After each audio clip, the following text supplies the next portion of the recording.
I had to move Lofts either to another one in my building or out of the building completely. They were going to renovate where I was, that was attached to someone else that was going to get all of that part of the building.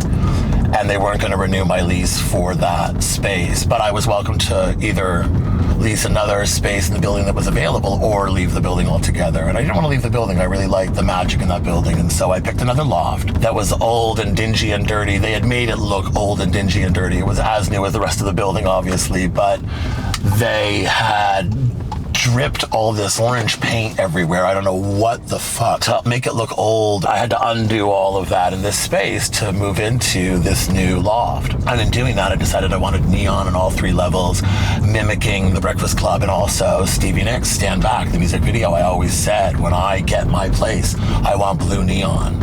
And I wanted glass blocks too, but there was no place to put them. And I didn't want to block the front window. I could have, but I decided not to. I loved renovating this loft space. I shot my movie in this space. All of the sequences shot there looked stunning. It had to be impressive because it was a space where I was going to work with literally the hugest icons on the planet. Everybody came to this space.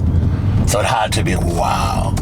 And so a few people were very impressed. Wow. My white hexagon French cafe porcelain tile for the first floor. I thought it was so chic. Fittingly enough, the first video I did in my newly renovated space was Christina Aguilera, Come On Over. And indeed, they did. They came on over.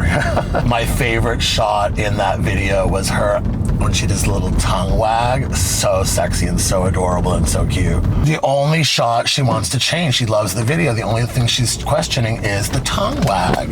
She says, take it out. So I take it out. Bummed. Fuck, that was cute. That was the only change she had. Not bad. And little time goes by, and I get a fax. It's okay, put the tongue wag back in. Thank you, Christina. Thank you, darling. I also cut Destiny's Child, Independent Women at this time with Francis Lawrence. There's no story. I just wanted to tell you I did that video because it was super fun. No story. Francis was effortless always. I was so blessed to get to work with him.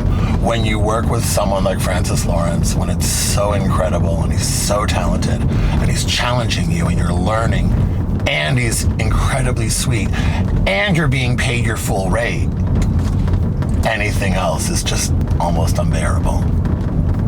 The Backstreet Boys' The Shape of My Heart with Matthew Ralston was featured on Making the Video, on MTV's reality show about the behind the scenes making the video. And they came to my loft, and Matthew introduced me to the world, and you got to see my Aviddiva blue neon sign in the window on MTV. It's very real, very legitimate. Aviddiva is real, we exist. I was cutting To Me a Stranger in My House. Again, how the lyrics line up with what's going on, and it's this song about domestic violence, certainly a toxic relationship, and I happened to be dating someone super toxic who almost killed me. They held me over the 3rd story of my brand newly renovated loft space above my gorgeous tile floor, and if they had thrown me over the balcony, I would have died absolutely on my beautiful tile floor in front of my sexy blue neon. Stranger in My House, indeed. It was intense editing that at the same time as that was going on.